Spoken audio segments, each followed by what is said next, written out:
जय हिंद दोस्तों, हम पढ़ेंगे चक्रवृद्धि ब्याज। चक्रवृद्धि ब्याज और साधारण ब्याज होता क्या है, पहले तो इस बात को समझ लो। साधारण ब्याज क्या होता है कि सिर्फ और सिर्फ मूलधन पर लिया जाता है, और चक्रवृद्धि ब्याज क्या होता है, ब्याज पर भी ब्याज लिया जाता है। जितनी भी बैंकें हैं वो सभी काम करती हैं चक्रवृद्धि ब्याज पर।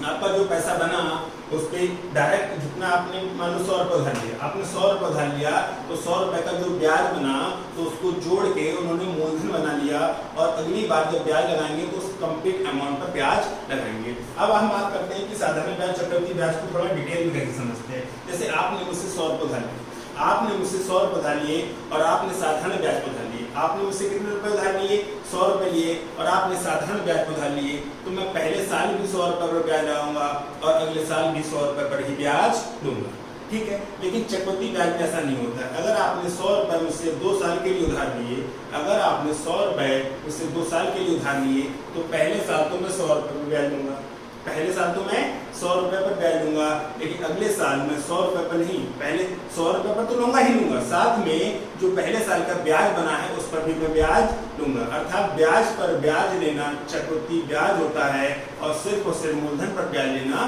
साधारण ब्याज होता है। इस इंटरेस्ट को बहुत अच्छे से समझ लो। और इंटरेस्ट 2 प्रकार के होते हैं, एक तो आप समझ रहे होंगे, दूसरा वाला किसी में इंटरेस्ट आना वो अलग बात है। भैया वो इंटरेस्ट की बात नहीं कर रहे हैं, हम ब्याज की बात कर रहे हैं। तो ब्याज के लिए आपको क्या समझना है कि साधारण ब्याज और चक्रवृद्धि ब्याज। साधारण ब्याज क्या होता है कि सिर्फ और सिर्फ मूलधन पर लिया जाता है, और जो चक्रवृद्धि ब्याज क्या होता है, मूलधन पर तो लिया ही लिया जाता है, साथ में जो ब्याज बन गया उस पर भी ब्याज लिया जाता है। बस इतना सा डिफरेंस है, तो कोई ज्यादा डिफरेंस नहीं है। अब हम थोड़ा सा आगे बढ़ते हैं कि क्या साधारण ब्याज और चक्रवृद्धि ब्याज को फार्मूला का यूज करना पड़ेगा। भाई फार्मूला तो बहुत सारे हैं। साधारण ब्याज बराबर मूलधन गुणे दर गुणे समय बटे 100, simple interest equal to principal into rate into time upon 100 होता है, ठीक है। तो साधारण ब्याज का यूज होता है, बहुत सारे कॉमन फार्मूले, क्या a बराबर p 1 प्लस r अपॉन 100 की पावर t या n, कुछ भी करो। ये बहुत सारे फार्मूले होते हैं, लेकिन हमें किसी का भी कोई भी यूज नहीं करना है। इस सब में पढ़ा है, चौथे 5वीं क्लास से पढ़ना शुरू किया और सब पे पढ़ते रहेंगे। साधारण ब्याज बराबर मूलधन गुणे दर गुणे समय बटे 100। इस फार्मूले का भी यूज नहीं करना, हमें डायरेक्ट सोचना है। तो डायरेक्ट सोचने के लिए हमें थोड़ी मेंटल प्रिपरेशन करनी पड़ेगी। तो मेंटल प्रिपरेशन क्या है, अगर हमने इन चीजों को नहीं किया, अगर इन चीजों को करने बैठ गए तो इतना समय हमारे पास नहीं है कि एग्जाम को हम क्रॉस कर पाए। एग्जामिनर हमको 30 सेकंड देता है, तो हमें 12 से 13 सेकंड में अपनी प्रैक्टिस करके जानी पड़ेगी कि 12 से 13 सेकंड में क्वेश्चन को टैकल कर पाए, ठीक है। तो इसके लिए थोड़ा सा बैकग्राउंड बनाना पड़ेगा, और बैकग्राउंड के लिए मैं आपको कुछ समझा रहा हूँ, उसको आप थोड़ा सा ध्यान दो। आपने 100 रुपए उधार लिए, आपने कितने रुपए उधार लिए, आपने मेरे से 100 रुपए उधार लिए और 10% वार्षिक दर पर 2 साल के लिए उधार लिए। आपने मुझसे 100 रुपए 10% वार्षिक दर पर 2 साल के लिए उधार लिए। जो प्रिंसिपल लिया वो कितना लिया, 100, जो रेट रही वो कितना रही, 10%, और जो टाइम रहा वो कितना रहा, 2 ईयर, ठीक है। अब आपने कहा कि आप भैया कितना वापस करोगे, आप कितना वापस करोगे। तो हम कहेंगे देखो भाई आपने 100 रुपए लिया है, कितना लिया है, 100 रुपए, तो आप पहले साल 100 रुपए पर ही तो ब्याज देंगे, और कितना देंगे, 10%। अब कोई कहेगा कि प्लस क्यों लगाया। अरे भैया एक बात बताओ, आपने हमसे 100 रुपए उधार लिया है, तो जब वापस करोगे तो 100 से कम करोगे क्या, 100 से ज्यादा ही करोगे। यानी कि अगर मैं आपको पैसा ब्याज पर दे रहा हूं तो मुझे पैसा ज्यादा मिलेगा कि कम मिलेगा, ज्यादा मिलेगा। ज्यादा मिलेगा तो हमारा पैसा बढ़ेगा, तो 100 का 10% ही तो ब्याज मिलेगा। तो हमने देखा कि 100 का 10% होता कितना है, 100 का 10% कितना होता है, 10। 100 का 20% कितना होगा, 20। 100 का 30% कितना होगा, 30। 100 का k% कितना होगा, k। 100 का t% कितना होगा, t। 100 का m% कितना होगा, m, ठीक है। यानी कि 100 का जितना परसेंट निकालोगे वो उतना ही आएगा। उसका रीजन क्या है कि 100 का आपने मान लो k% है, k%, तो 100 इंटू k अपॉन 100। इस 100 से 100 कट जाता है, इसीलिए एक k आता है, ठीक है। अगर हमें 100 का जितना परसेंट निकालोगे उतना ही परसेंटेज आएगा। 100 का आप जितना परसेंट निकालोगे उतना ही परसेंटेज आएगा, उसमें कोई भी डिफरेंस होने वाला नहीं है। तो आप इसी को, आप परसेंटेज वाले चैप्टर में बहुत अच्छे से चीज को सीख चुके हैं, इस एरो वाले प्रोसेस को। आपने नहीं देखा तो आप उस पहले परसेंटेज को देख सकते हैं। तो 100 का 10% कितना होगा, 10। तो एक बात तो ये तो मेरा अमाउंट था, ये तो मेरा प्रिंसिपल था, ये 10 रुपए क्या मिला, ब्याज। तो 1 साल के बाद रुपया कितना होगी, 110। अगर आप 1 साल के बाद वापस करोगे तो आप रुपया कितना करोगे, 110। मैंने आपको कितना रुपए दिया था 100 रुपए, मेरा ब्याज कितना बना 10 रुपए। अगर आप 1 साल के बाद वापस करते तो आप कितना वापस करते 110 रुपए, लेकिन आपने 1 साल के लिए नहीं, आपने 2 साल के लिए उधार लिया था तो मैंने पहले साल को 100 रुपए पर ब्याज लगाया, लेकिन अगले साल में 110 रुपए पर लगाऊंगा। अगले साल में 110 रुपए पर लगाऊंगा। 110 में क्या है, 110 में क्या है कि 100 रुपए तो मेरा मूलधन है और 10 रुपए का क्या है मेरा ब्याज। यही कहा जाता था कि भैया जो चक्रवृद्धि ब्याज होता है वो मूलधन पर तो लिया जाता है, साथ में ब्याज पर भी ब्याज लिया जाता है।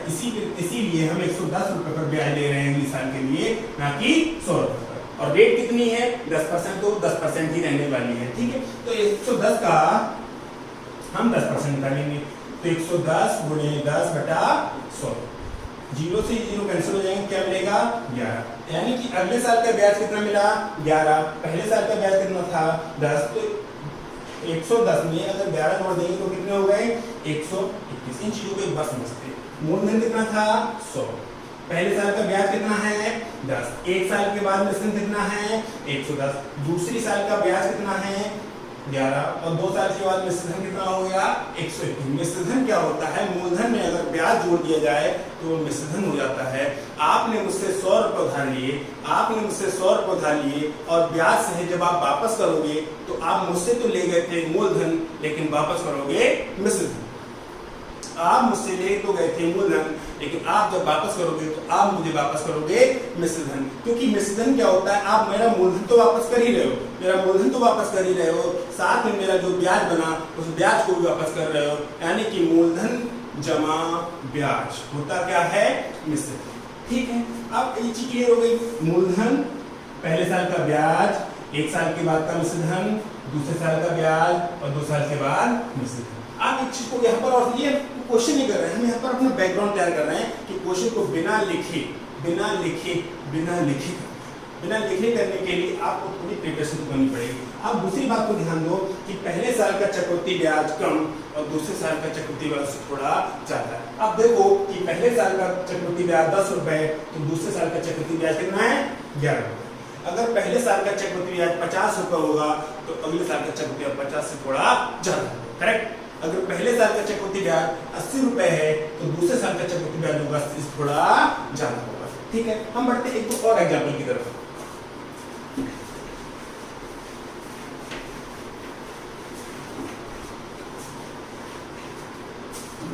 जैसे आपने मुझसे 100 रुपए उधार लिया, और आपने रेट रुपए कितना 100 और रेट कितनी रखी इस बार 20%, तो टाइम कितना रखा 2 साल।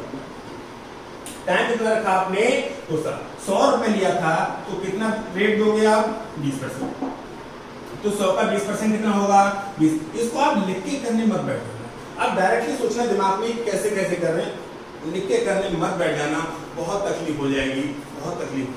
वो क्या होगा कि एग्जाम को तो छोड़ो, हम रियल लाइफ में भी हर चीज को लिखने बैठ गए तो हमारा ग्रेजुएट पोस्ट ग्रेजुएट करने का कोई नहीं रहता है कि हर चीज को छोटी कैलकुलेशन को लिख के करने बैठ गए। हैंडआउट का 20% कितना होता है 20, ये कितना हो गया 120।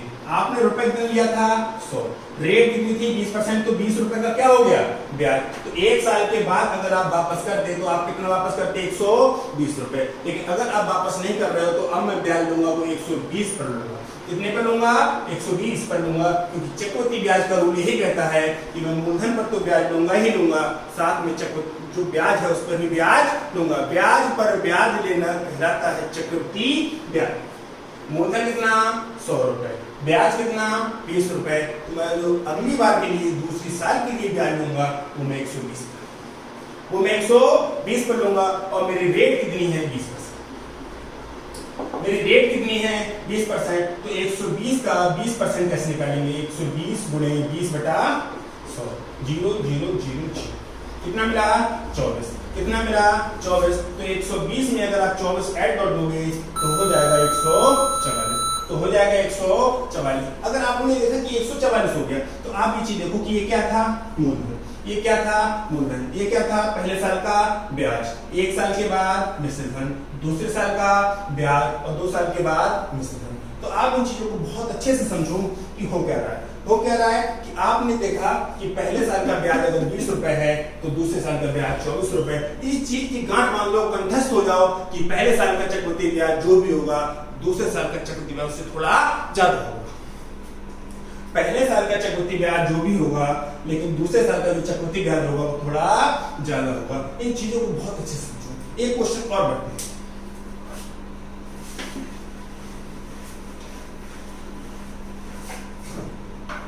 हमने कहा कि आपने कितना रुपए लिया 100 रुपए और रेट कर दो इस बार 30%। रेट कर दो इस बार 30%। आपने 100 रुपए ब्याज लिया है और रेट कितनी रही 30%। रेट कितनी रही 30%। तो 100 का 30% कितना होगा 30। 100 का 30% कितना होगा 30। 100 का 30% कितना होगा 30। 100 का 30%, तो 100 का 30% निकाला तो 30 आया। तो 100 रुपए हमारा क्या था प्रिंसिपल अमाउंट था यानी कि मूलधन था। तो 30 रुपए हमारा ब्याज। तो एक साल के बाद अगर आप वापस करते तो आप कितना रुपए वापस करते 130 रुपए। आप कितना वापस करते 130 रुपए। लेकिन बात हो रही है कि 2 साल की, बात हो रही है 2 साल की। तो आप अगले साल के लिए भी ब्याज दोगे और वो कितना दोगे 30% दोगे। कितना दोगे 30% दोगे क्योंकि जो रेट रही है वो 30% रही है। तो आपने देखा कि 130 पर ब्याज दे रहे हैं। हाँ लेंगे 130 रुपए ब्याज क्योंकि हमने कंडीशन क्या देखी कि हम लेंगे चक्रवृद्धि ब्याज। और चक्रवृद्धि ब्याज की कंडीशन क्या होती है? चक्रवृद्धि ब्याज की कंडीशन होती है कि ब्याज पर भी ब्याज लेना कहलाता है चक्रवृद्धि ब्याज। अमाउंट कितना 100 रुपए। पहले साल का ब्याज कितना 30 रुपए। रुपए कितना हो गया 130 रुपए। जिसपे कितनी रेट लोगे आप 30%। 13 39। कैसे? चलो मैं निकाल के दिखा बटे 100। 1 0 से 0 कैंसिल और इससे 13 39। तो 130 रुपए में अगर 39 रुपए जोड़ दोगे तो 169 169 हो जाएगा। तो आप इस चीज को देख पा रहे हो कि पहले साल का ब्याज 30 रुपया तो दूसरे साल का ब्याज 39 रुपया। यानी कि पहले साल का ब्याज जो भी होगा अगले साल का ब्याज से थोड़ा ज्यादा होगा अगर रेट सेम है। ठीक है, अब बढ़ते हैं क्वेश्चन। आप इसको ज्यादा से अच्छे से एक्सप्लेन करने के लिए जो एरो वाला सिस्टम है उसको समझने के लिए आप परसेंटेज वाला चैप्टर देख सकते हैं। उसका बेसिक देख सकते हैं। पहली वीडियो जाके आप देख सकते हैं कि परसेंटेज में कैसे कैसे इन चीजों को हमने यूज करना सीखा है। यहाँ पर ज्यादा समय हम नहीं लगाएंगे। 10,000 रुपए का मूलधन। मूलधन कितना 10,000 रुपए। पहले वर्ष में 10% वार्षिक और दूसरे वर्ष में 12% वार्षिक की दर पर 2 वर्षों का चक्रवृद्धि ब्याज जोड़कर कितना रुपए हो जाएगा? कितना रुपया हो जाएगा? यानी कि कह रहा है कि रुपया कितना लिया 10,000। रुपया कितना लिया 10,000। पहले साल के लिए रेट कितनी रही 10%। दूसरे साल के लिए रेट कितनी रही 12%। तो पहले साल का ब्याज और दूसरे साल का ब्याज आएगा, उसको जोड़ के आप कितना रुपए वापस करोगे यानी कि कितना हो जाएगा मिश्रण। नहीं पता तो हमें पता है कि हमने 10,000 रुपए लिया। कितना रुपए लिया 10,000 रुपए। तो पहले साल के लिए जो रेट रही है वो कितनी रही है 10%। और ब्याज मिलेगा तो प्लस पैसा बढ़ेगा। अरे भैया मैंने आपको ब्याज पर पैसा दिया है तो पैसा मैं ज्यादा वापस लूंगा कि कम लूंगा?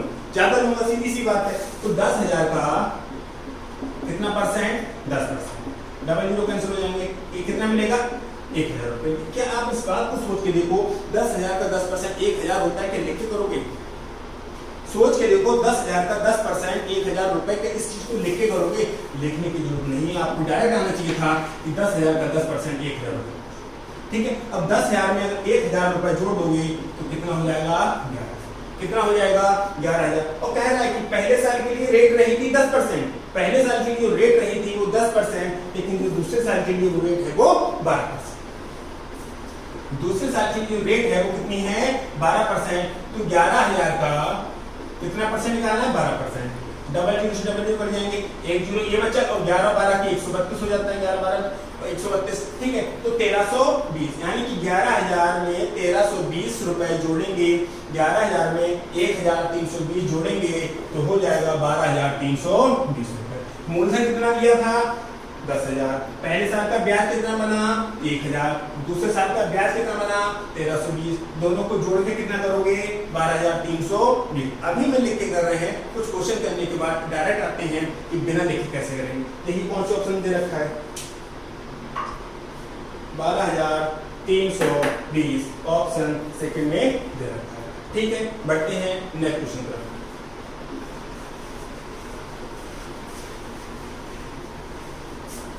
देखिए इसको देखिए 250 रुपए की राशि पहले वर्ष में 4% और दूसरे वर्ष में 8% चक्रवृद्धि ब्याज पर कितनी रुपए हो जाएगी। जो राशि थी, जो अमाउंट था वो कितना था 250 रुपए।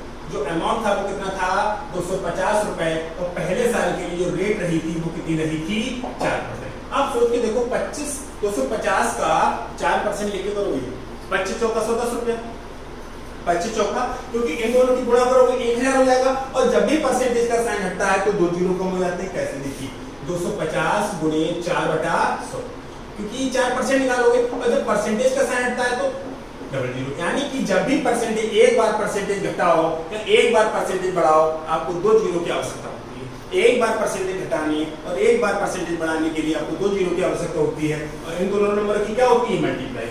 आप देखोगे 250 की अगर 4 से गुणा करेंगे 1000 हो जाएगा और 1000 में 3 जीरो होते हैं, 2 जीरो कम हो जाएंगे, 1 जीरो बचेगा, यानी कि 10 रुपए बचेगा।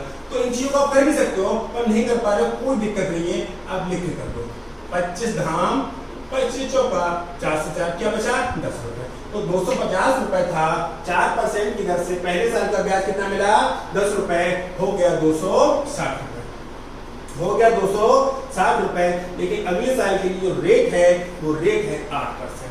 जो रेट है वो कितनी है 8%।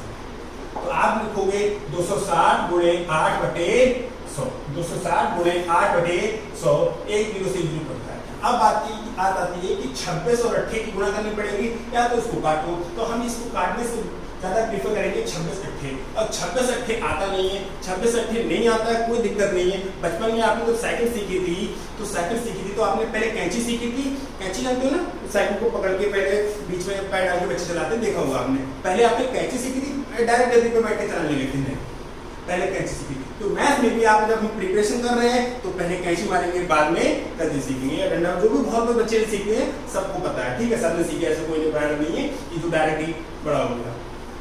हमने देखा कि 26 8 नहीं आता, सोच के देखो 26 चौके आता है ना, हाँ 26 चौके आता है, तो 26 चौका 104, 26 चौका 104 और 104 का डबल। अरे पहले कैंची मारी, पहले आधा किया, पहले कैंची मारी फिर उसका डबल। ये कैलकुलेशन का पार्ट है, कैलकुलेशन का पार्ट हम गूगल मीट पे शाम को 9 बजे क्लास लेते हैं, 15 मिनट की क्लास रहती है कैलकुलेशन की जिसमें हम शाम को लेते हैं, ठीक है, कोई दिक्कत नहीं। 26 8 क्या होता है ये कैलकुलेशन का पार्ट उसी में समझेंगे। तो 26 चौका 104, 104 का 208, 208/10 यानी कि 20.8, 208/10 क्या हो जाएगा 20.8। तो दूसरे साल का ब्याज कितना बना 20.8, तो 260 में 20.8 जोड़ेंगे तो 280.8। 80 या जीरो कर दो कुछ भी, जो ऑप्शन सेकंड में दे रहा है, इनको लिख के नहीं करना है। मैं अभी आपको गलियां सिखा रहा हूँ और गलियां सिखाने का रीजन ये है कि आपको अपने घर का रास्ता बहुत अच्छे से पता है, तो आप किसी से भी फोन पे कह दोगे कि ऐसे आओ, इधर आओ, लेफ्ट लो राइट लो, 4 कदम बढ़ो, यहाँ पे एक पान का खोखा दिखेगा, एक खंबा दिखेगा, एक ट्रांसफार्मर दिखेगा, एक गेट पे काला कुत्ता दिखेगा, उससे बच के रहना, काट लेगा, ठीक है। फिर इसी कह के आप बता दोगे भैया मेरे घर पे इधर पीछे देख, मैं तेरे सामने खड़ा हूँ, ठीक है, कुछ भी कह दोगे आप। क्यों कह पा रहे हो, उसका रीजन सिर्फ इतना सा है, उसका रीजन सिर्फ इतना सा है कि आप अपने घर के रास्ते से बहुत अच्छे से फैमिलियर हो, बहुत अच्छे से उसको जानते हो। तो हमें करना क्या है, इसको दिमाग में बैठा लेना है और एक नहीं percentage profit loss discount simple interest compound बहुत सारे चैप्टर्स सिर्फ इसी ईयरों पे खत्म कर देंगे, किसी भी फार्मूले का सहारा नहीं लेंगे, ठीक है। बढ़ते हैं हम नेक्स्ट क्वेश्चन पर।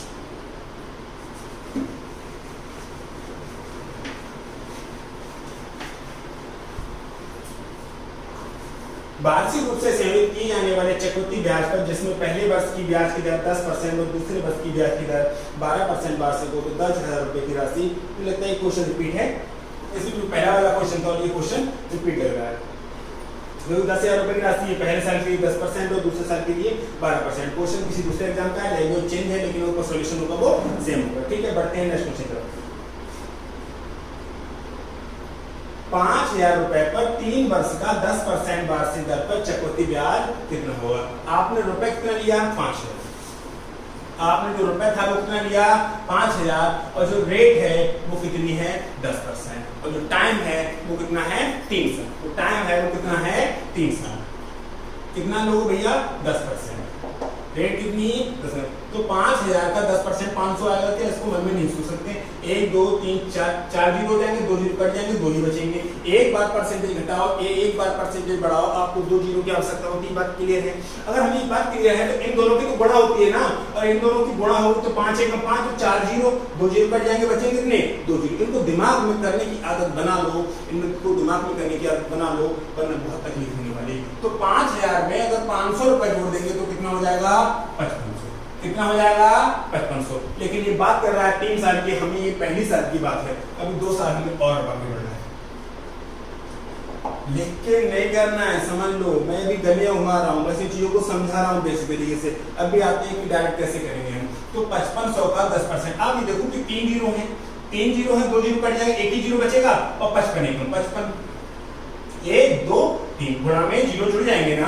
अरे 10 गुणे 10 बराबर 100 होता है, तो 2 जीरो हो गए, और 10 गुणे 100 बराबर 1000 होता है, तो जीरो जोड़ रहे हैं ना, गुणा में जीरो जोड़ रहे हैं, ठीक है। तो इन दोनों की तो गुणा होनी है ना, तो 1 2 3 जीरो आएंगे और 2 जीरो कट जाएंगे, तो बचेगा 1 जीरो, 55 एकम 55। इनको आदत करो, सोचो कैसे करेंगे। तो 5500 में अगर 550 जोड़ेंगे तो हो जाएगा 6050, हो जाएगा 6050। ये 2 साल की बात हो रही है, 3 साल की बात करनी है, तो तीसरी साल का ब्याज कितना मिलेगा? वो भी मिलेगा 10%। तो 1 जीरो ये और 1 जीरो, ये दोनों जीरो खत्म, तो 605 एकम 605। पहले साल का ब्याज 500 रुपए, दूसरे साल का ब्याज 550 रुपए, और तीसरे साल का ब्याज 605 रुपए। 500 500 1000 1600 1650 1655। कितना हो जाएगा? 1655। ठीक है। इन तीनों को जोड़ने के बाद कितना आया? 1655। यहाँ पर एक चीज को और देखो, वो ये कि पहले साल का ब्याज अगर 500 रुपए है तो दूसरे साल का ब्याज उससे थोड़ा ज्यादा है। पहले साल का ब्याज 500 रुपए है तो दूसरे साल का ब्याज उससे थोड़ा ज्यादा है, और तीसरे साल का ब्याज उससे थोड़ा और ज्यादा है। इस बात की गांठ बांध लो, इसी भूलना मत कभी कि पहले अगर रेट सेम है, अगर रेट 10% है 3 साल के लिए, और अगर चौथे साल का ब्याज निकालोगे तो वो 605 से भी ज्यादा आएगा। तो उसका रीजन क्या है कि हर साल ब्याज बढ़ता है, हर साल ब्याज बढ़ता जा रहा है। पहले साल का ब्याज 500 रुपए था, दूसरे साल का ब्याज 550 रुपए है। ये है क्यों? उसका रीजन ये है कि ब्याज पर भी ब्याज दिया गया है, तो तीसरे साल का ब्याज और ज्यादा है। इस चीज को बिल्कुल कंठस्थ कर लो कि पहले साल का ब्याज जो भी होगा, दूसरे साल का ब्याज उससे थोड़ा ज्यादा होगा, और तीसरे साल का ब्याज उससे भी थोड़ा और ज्यादा होगा। ठीक है। फिलहाल तो 1655 आ रहा है, बढ़ते हैं नेक्स्ट क्वेश्चन की तरफ।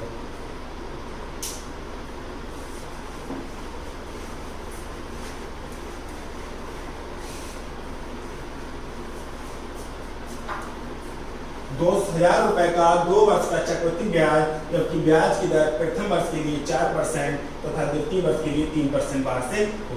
आपका जो अमाउंट है वो कितना है? 2000 रुपए। अमाउंट कितना है? 2000 रुपए, और प्रथम वर्ष के लिए जो रेट है वो कितनी है? 4%। रेट कितनी है? 4%। 1 2 3 जीरो, 2 जीरो कट जाएंगे, बचेगा कितना? 1 जीरो। करेक्ट। कैसे कटेगा उसको एक बार समझ लो। 2000 गुणे 4/100 कट रहे ना, तो उसको मन में करना है।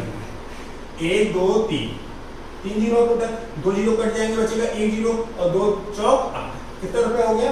80 रुपए। यानी कि ब्याज कितना मिला? 80 रुपए। तो 2000 में अगर 80 जोड़ेंगे तो हो जाएगा 2080, तो हो जाएगा 2080। पहले साल के लिए दर तो 4% थी, लेकिन दूसरे साल के लिए जो दर है कितनी है? 30%। दूसरे साल के लिए जो दर है वो कितनी है?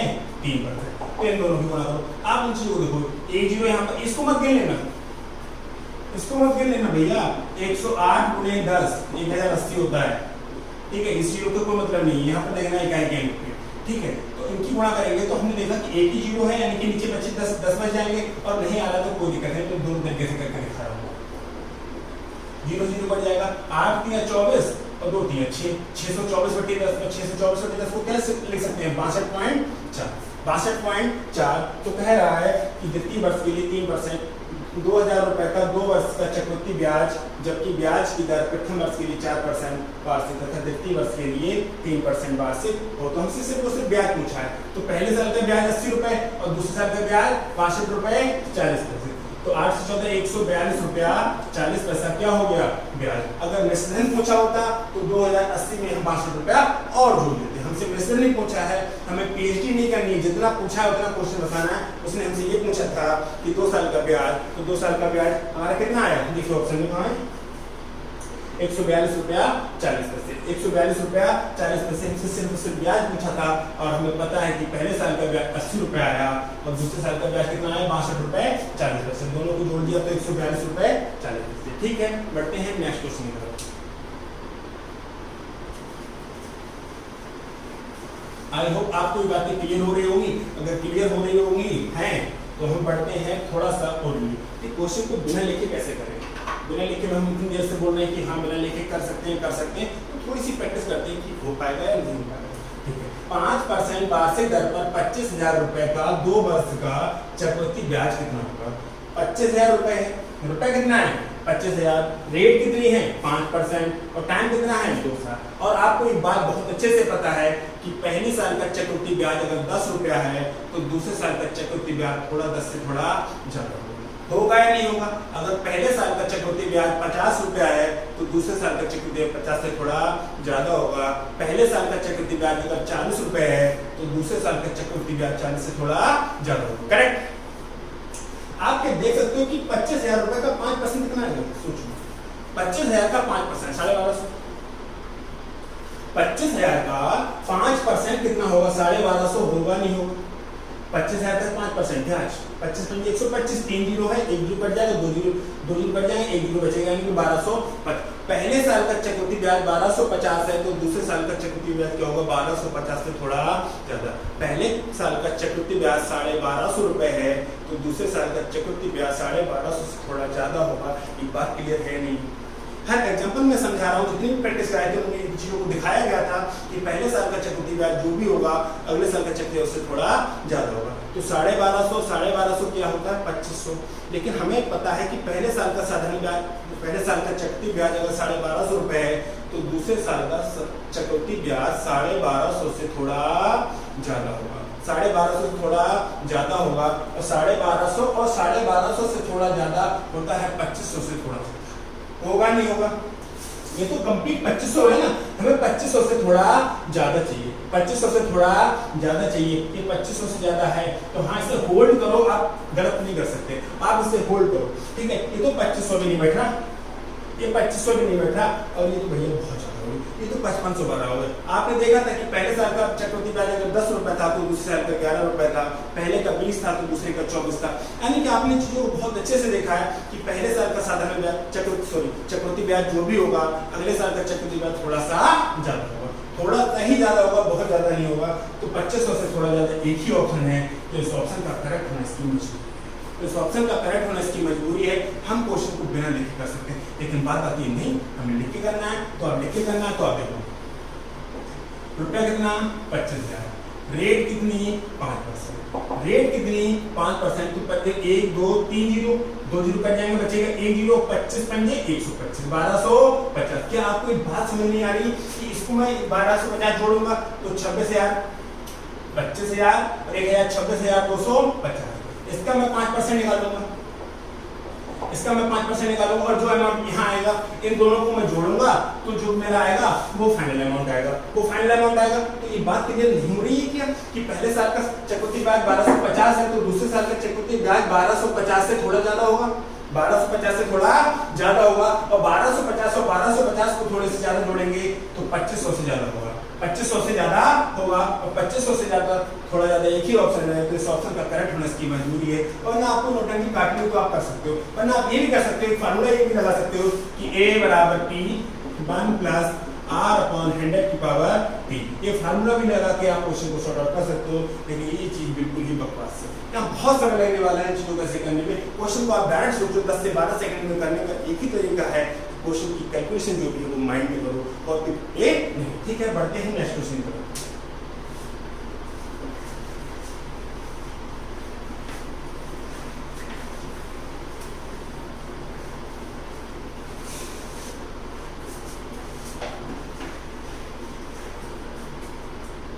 तीन वर्ष के लिए 10% वार्षिक दर पर 1,000 रुपए पर चक्रवृद्धि ब्याज दो।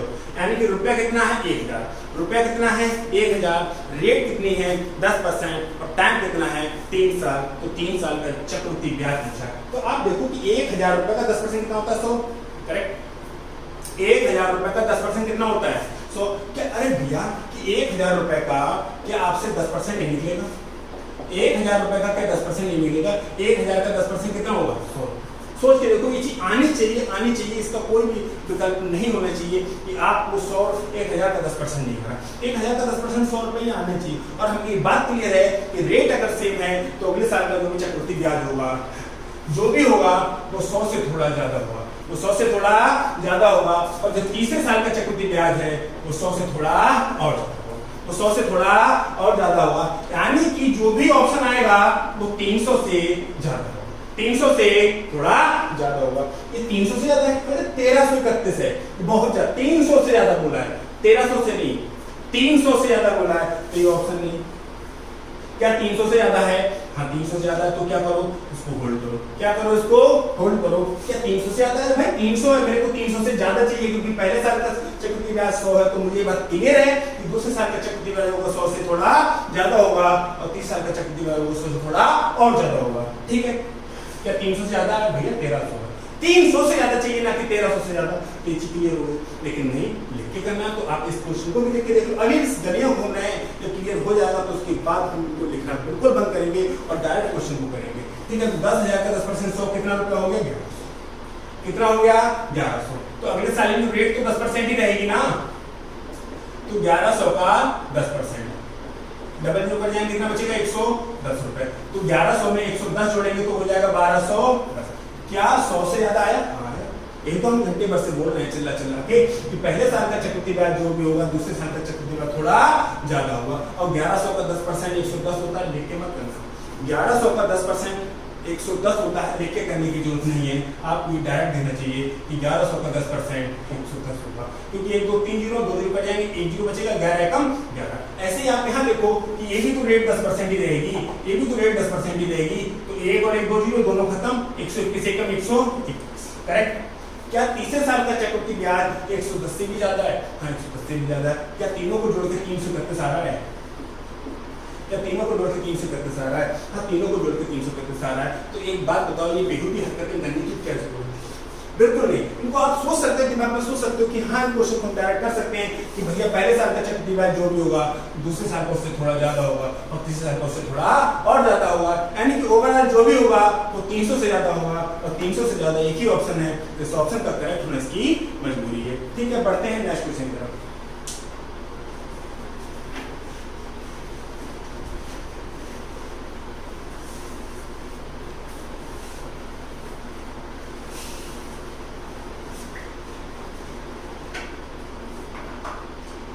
% वार्षिक चक्रवृद्धि ब्याज की दर से उधार दी गई राशि 6,000 रुपए की धनराशि का 2 वर्ष का मिश्रण कितना होगा? रेट कितना है? 5%। रेट कितना है? 5%। अमाउंट कितना है? 6। ठीक है, यहाँ पर 2-3 तरीके हैं जिन चीजों को आप समझ सकते हो, और यहाँ पर नहीं पूरे मैथ्स और पूरे रीजनिंग में हर जगह यूज होने वाले हैं। ये जो तरीके बता रहा हूँ सिर्फ कंपाउंड इंटरेस्ट, सिंपल इंटरेस्ट, ये किसी भी सिर्फ एक चैप्टर के लिए नहीं, ये यूनिवर्सल है, कहीं भी काम आएंगे। परसेंटेज कुछ भी निकालना पड़े आप उन चीजों का यूज कर सकते हैं। रुपया कितना था? 6,000। रुपया कितना था? 6,000। और रेट कितनी थी? 5%। तो 6,000 का 5% 300 रुपये होगा। 6 पंजे 30 और 4 जीरो, अरे 3 जीरो है, 2 जीरो कट जाएंगे, 1 जीरो, 1 2 3 जीरो है, 2 जीरो कट जाएंगे, बचेगा 1 जीरो, और 6 पंजे 30, 300 रुपये। तो 6,000 में 300 जोड़ेंगे कितना हो गया? 63। कितना हो गया? 6300। और अगले साल के लिए जो रेट है वो भी कितनी है? 5%। तो डबल दोनों के दोनों कट जाएंगे, तो 3 6 पंजे 30, 315। 6300 में 315 जोड़ेंगे तो 6615। कितना हो जाएगा? हो जाएगा 6615, जो ऑप्शन 4 में दे रखा। अब बात आती है इसको भी लिख के करेंगे? नहीं, आप नहीं लिख के करेंगे, आप डायरेक्ट करेंगे। कैसे? आप एक चीज को ध्यान दो, वो क्या है कि मैंने इन दोनों की गुणा होती है या नहीं होती? होती है। इन दोनों की गुणा होती है या नहीं होती है? होती है। इसकी और इसकी गुणा होती है नहीं होती? हमेशा ये चीज होती है। इन दोनों की गुणा होती है, नीचे 100 आते हैं। 100 का मतलब है सिर्फ और सिर्फ 0 करना। 100 का मतलब क्या है? सिर्फ और सिर्फ 0 करना। अब आप इस चीज को डायरेक्ट समझो कैसे करना। मैंने कहा कि 6 और 5 गुणा करेंगे, लास्ट में 3 आएगा। 3 आएगा, 0 मत करो, 0 पे फोकस मत करो, आप सिर्फ नंबर पे फोकस करो। 1 2 3 4 5 6 7 8 नेचुरल नंबर फोकस करो। होल नंबर नेचुरल नंबर क्या होते हैं? नेचुरल नंबर 1 2 3 1 से हो गए, ये नेचुरल नंबर होते हैं। और होल नंबर क्या होते हैं? 0 अगर इंक्लूड हो जाए तो वो होल नंबर हो जाते हैं। ठीक है, तो हमें होल नंबर नेचुरल नंबर पर फोकस करना है। सिर्फ और सिर्फ नंबर को फोकस करना है, जीरो को एक्सेप्ट करना है, यानी कि जीरो को थोड़ा छोड़ देना है। तो हमने कहा कि अगर 6 की और 5 गुणा करेंगे क्या आएगा 3, यानी कि सबसे आगे क्या जाएगा 3, फिर 3 और 5 गुणा करेंगे 3 पंजे 15 क्या हो जाएगा 5, यानी कि सबसे आगे क्या आएगा 5, और 5 एक ही ऑप्शन में है, इसमें नहीं, तो इस ऑप्शन का करेक्ट होना चाहिए। बहुत सारे तरीके हैं, और सिर्फ यही नहीं, कहीं भी यही लग रहा है कि आपको परसेंटेज कुछ भी आपको टेस्ट पढ़ना नहीं, आपको ये चीज क्लियर करनी है कि हमें सिर्फ ऐसा नहीं पढ़ना है सिर्फ उसी चैप्टर में बैठ रहे, हमें ऐसा पढ़ना है एग्जाम में तो काम भी आए, हमारी एजुकेशन लाइफ में तो काम ही आए, हमारी दैनिक दिनचर्या है उसमें भी काम आए, हमें छोटी छोटी कैलकुलेशन है कुछ भी करने के लिए कॉपी पेन उठाने की जरूरत नहीं है। तो आप इस चीज को देखो कि हमने कहा कि 6 और 5 को करेंगे 3 आएगा, 6 और 5 को करेंगे क्या आएगा 3 आएगा, फिर 3 और 5 को करेंगे क्या आएगा 5 आएगा, और लास्ट में क्या आएगा 5 आएगा। जैसे अगर मैंने कहा कि यहाँ पर 200 रुपए है या कुछ भी है, ठीक है, तो 5% निकालेंगे, 5 के 10 गुना करेंगे लास्ट में क्या आएगा 1 आएगा, और 1 को 5 गुना करेंगे फिर भी क्या आएगा लास्ट में 5 आएगा, करेक्ट आएगा। 1000 रुपए है या 4000 है, 404 है, कुछ भी करो, अगर आप 5% निकालो 5 और 20 2 आएगा, फिर 2 की 5 से करेंगे फिर 1 आएगा। ये बातें कैसे आगे एग्जाम्पल के साथ समझेंगे। ठीक है, मिलते हैं नेक्स्ट क्लास में। जय हिंद।